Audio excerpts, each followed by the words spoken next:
안녕하십니까. 안사회계법인 대표 박인정 회계사입니다. 오늘 793강이요. 부가가치세 확정신고 서식 작성 시 약간의 주의사항을 한번 알아보겠습니다.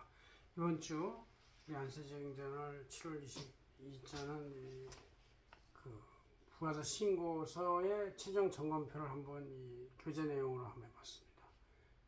보시고요. 자, 이번 주 이제 마지막 주이기 때문에 상반기 부가세 신고서의 마지막 주 3개월 단위로 1월, 2월, 3월은 끝났고 4월, 5월, 6월하고 아니면 1월부터 6월까지에 대한 거를 7월 20일까지 신고하는데 이번 주가 막판치기입니다. 저희 안세회계법인 전 직원들도 이거를 지금 집중해서 일을 하고 있어요. 자, 이게 상반기 실적이 또 올해 1년치 매출이나 이런 부가세 신고 내용에 어떤 이 방향을 결정하는 거기 때문에 되게 중요합니다.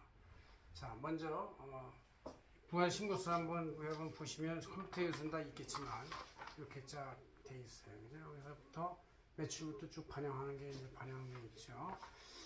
먼저 이 매출 과세부는 우리가 이제 부가세 신고서 요새 이제 홈택스에 전자 발행된 세액계산서가 매출과 총 매입이 쫙 들어가 있죠. 그래서 그걸 그대로 불러가지고 신고서 금액에다 기록하고 이제 명세서에다 다운받기만 하면은 이제 그대로 신고 접수가 되는 것인데, 이럴 때 매출 쪽은 사업용 계좌의 총 매출액 입금액하고 실제 생계산서 발행한 거에 대해서 전기 2월 미수금에서 생계산서 발행한 걸 더하고 빼기 미수금을 빼면 현금 입금이 되는데, 현금 입금 내역이 실제 통장에 제대로 잘 반영이 되어 있는지 이걸 확인해 볼 필요가 있다는 얘기죠. 그래서 만약에 차이가 있으면, 약간의 사소한 차이라면 뭐 그럴 수 있는데 금액이 큰 차이라면 매출 누락이나 과잉 중복 계산된 게 발행된 게 있을지도 모른다는 걸 확인할 수가 있어요.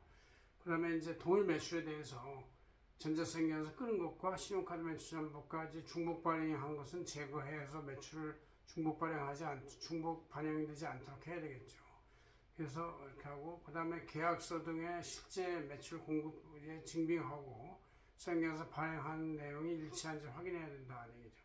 특히 계속적인 물이나 기름같이 계속적인 공급의 경우는 그냥 생계산서 발행 시기가 공급 시기가 되는 그런 경우가 있고, 또 가세 면세 사업자의 경우는 그 사용 재화의 공급 비율에 따라서 매출가액도 적절히 안분해서 계산해 가지고 매출 생계산서 쪽에 가산할 금액을 정해줘야 한다, 이렇게 되어 있습니다. 그래서 우리가 매출 계산문제 여러 가지 점검할 게 있지만 이 5가지를 보시면 충분히 될 것 같고, 그 다음 이제 매출 중에서도 신용카드 거래한 게 있는데 이 발행 내역에 대해서 홈택스 발행 내역하고 일치 확인해야 된다, 이런 얘기죠. 그 다음에 판매 결제 대행 매출액과 국세청 매출 자료의 일치성 확인하는 것이고, 신용카드 매출액에 대한 과표 금액의 총 매출액을 가지고 1.1로 나눈 것으로 기재하면 되는 것이죠. 그래서 그 절약페이 금액의 전자계산에 대해서 기재를 하면 된다는 얘기죠. 그 다음 이제 매출액 중에서 부가세 10%가 붙는 국내 거래 말고 해외 수출에 대한 영세율이 있는데, 영세율을 확인할 필요가 있다.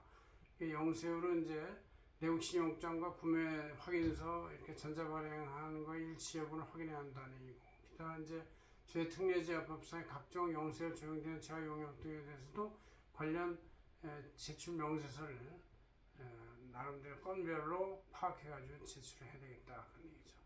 그 다음에 이제 매출수액 중에서 전 분기나 3년 내에 매출액 중에서 세액의 회수가 불가능한 금액에 대해서는 매출세액 10%라도 현재 판매세액 매출액에서 차감 공제해가지고 들릴 수 있도록 해주고 있다는 얘기죠. 이것은 이제 실제 못 받았기 때문에, 부가세도 못 받은 것이 당연하기 때문에 이렇게 해주는 것이다, 얘기고.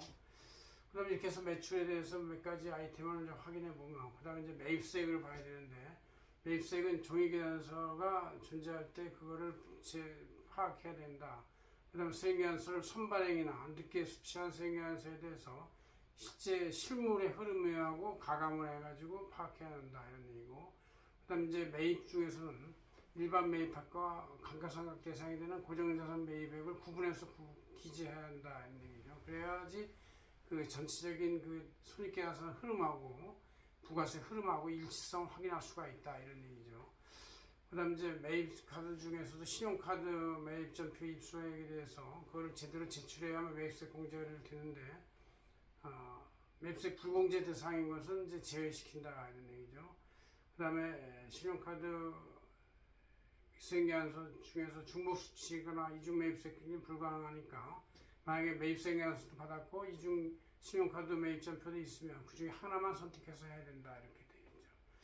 그다음 이제 의제 매입세 공제가 있는데 부가세가 면제되는 미가공 신용품이나 수익 농축 인수산물 해당하는 거래에 대해서는 그것이 부가세 없이 프로 없이 돼 있다 하더라도 그 자체의 총 가액에는 부가세 포함된 가액이기 때문에 이 부가세 과세사업자들이 음식점이나 이런 데들은 의제 매입세 공제를 적용해 줘야 되는데 의제 매입세 공제율은 음식점의 경우는 6%, 즉 106분의 6으로 하면 되고 제조법인이나 기타 법인은 2%, 즉 102분의 2 이렇게 한다. 이것은 이제 총 그 매입 가액의 80% 정도가 다른 또 매입세 공제되는 수익계산서 금액을 함유하고 있다는 전제하에서 이런 계산이 가능하다 이런 얘기죠. 그래서 의제 매입세까지 적용해주면 이제 부가신고서가 제대로 총 납부 금액하고 환급 금액이 결정이 된다 이렇게 해서 여러분들은